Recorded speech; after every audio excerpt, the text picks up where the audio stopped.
introduce our third panelist, Mayor Joseph Stahura, whose leadership is helping transform the city on the lake with new investment and exciting infrastructure. He's a 2011-12 Society member. Please welcome Mayor Stahura, representing the public sector.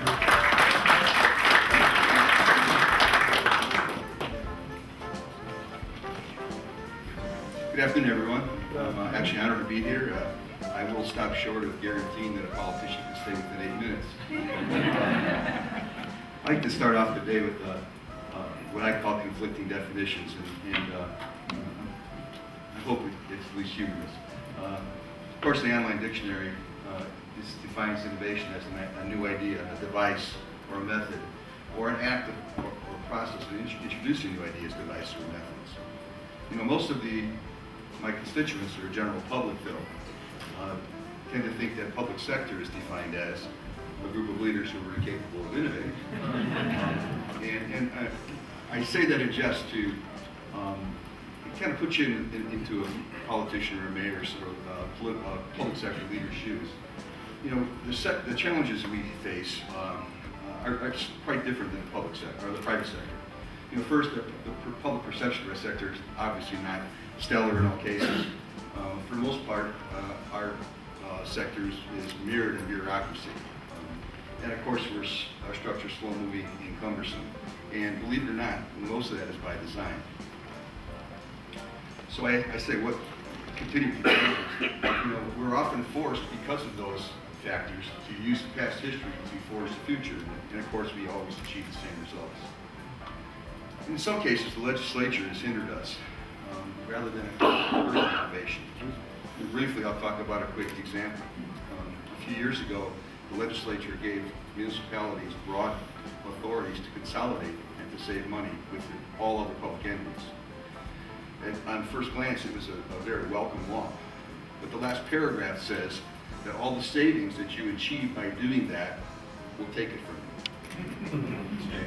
So if you merge with the city and you or a department and you saved $1 million in your budget or your levy as you leave. So another challenge is that the tolerance for risk in our business to drive innovation is very low.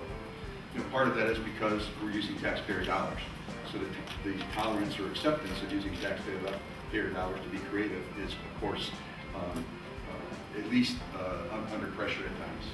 And of course, the election process always changes things. You know, no politician who wants to remain a politician will do anything risky in an election cycle. In today's world,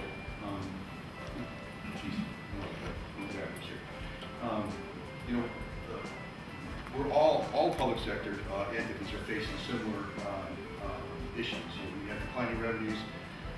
Not that you would notice today driving here that we have failing infrastructure. I think I've only hit 73 potholes on the way here. There's numerous unfunded mandates. Innovation, of course, is an important tool, and now it has to be our most important tool. If we don't embrace it, our cities and towns and our constituents will eventually lose. So let's begin answering the question.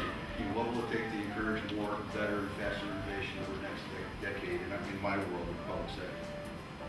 I believe John's group and the Innovators group is a huge portion of getting that started and keeping the momentum going. We need to showcase the examples of positive innovation in the public sector every time it happens. A lot of times it's not successful. I'll explain a little bit about that in the next slide. But you're doing a fantastic job so far, and I do appreciate that, because the encouragement needs to, you need to challenge us and get us out of our box. I think we also need to change some of the rules of the game. You know, if our neighboring states, or in the global economy, or neighboring countries, have more flexibility, better rules, and can do things differently than we can, then of course we're going to lose in the end. We also need to reach out to the private sector and to learn from their best practices and ask for assistance. I needed to put this in, but I need to make it clear that I hear this often, that you need to run your city like a business. We physically can't run our cities like a business. It's not a free market. Our restrictions are totally different than the private sector. And while we need to entertain the good and positive in the private sector that we can steal and use, we certainly can't operate sort of like a business because of our regulated structure. We also need to take some risks. They have to be reasonable, and of course we have to challenge them more. And I guess nobody in this room would, everybody understands that. But in the business of running a community or municipality, risk is not necessarily something that you say is welcome or is widespread. And of course, we can't be afraid of making a mistake. You know, in a political world, a mistake sometimes leads to not only loss of public funds, but it's career changing for a lot of people. And some people are more worried about their careers than they are the success of their business. I have some real world examples here that I can relate to from the city of Whiting. I'll gloss over them. I just want to maybe highlight a couple of them. Most of them involve partnerships that we've created that were totally different and totally unusual.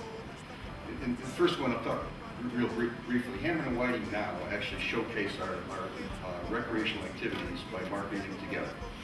Now, two municipalities typically are competing against each other to attract visitors and tourists into their community. But we felt it was best to actually market the cities of Hammond and Whiting together. There's a lot of that's going on right now, and just a quick brief overview. We also jointly bid to reduce costs. Whiting benefits from the economies of scale of the size of Hammond. So we're in for a ride, and we get much better deals on asphalt and concrete work every year. And of course, the Munster Highland Fire Department combination was an excellent idea, an innovative idea, even though it wasn't successful. Also, looking at joint options between Hammond, Whiting, and Chicago to actually dredge our harbors at the same time. You know, 50% of the cost of dredging a boat harbor is the mobilization of the vendor. Okay, and last year we each used 3 different vendors. Okay, so obviously there's room for improvement. Okay, this is one that I get accolades on from time to time, but it's just common sense. We were faced to build a new water plant at a cost of $6.5 million in capital costs. The capital costs would double our rate structure for our city consumers. We actually negotiated a deal with Hammond to provide us the water. We used a water line that was put in for our lakefront project at no cost to carry the water from Hammond to Whiting. We saved the entire capital cost and $175,000 a year in operating costs. But my biggest success was it freed up a ton of land to develop on the lakefront on top of that savings. Another thing is in Whiting, small community, it's very hard to attract outside development. It's hard to find financing, it's hard to find comparables, it's hard to find people willing to invest money in your community. So when we had the problem of entertaining developers with doors always closed, we began buying real estate ourselves and creating development opportunities internally. To date, in my 10 years, we've purchased over 10% of the number of parcels of the city, in the entire city. We've sold them, resold them, developed new homes, opened land up for business development. This is truly the catalyst for the lakefront project and for approximately $200 million in development that's on the table right now or in progress. We also were creative when we eventually ran out of retail space because the condition of the remaining properties in town were so poorly maintained that nobody really wanted to rent them. So the city began buying them. We bought them, renovated them, brought them up to standards, vanilla boxed them, resold them to somebody who was willing to put a business in some cases for $1, in some cases for the cost we paid for them, but in all cases we subsidized the purchase and facilitated deals to get businesses in. And also, one of the things that we probably started what was happening in Whiting is that trying to find a developer to build a new home in a 130-year-old city wasn't exactly easy to do. So we actually tore down 2 blocks of older properties, and since after 7 years of the property remaining vacant, I called the shot to build the first house with city money. So we built the first house, took a construction loan out, and by the time the first construction loan payment was due, we sold the home, and we did that 13 times after that. Okay, so believe it or not, every municipality is innovating in some way today. They may not know it because we're all trying to do new things now. A lot of it's being forced on us because of the rapid change in Indianapolis. But I really believe that if we can change the mindset of the current officials and get some legislative relief, that we can really flourish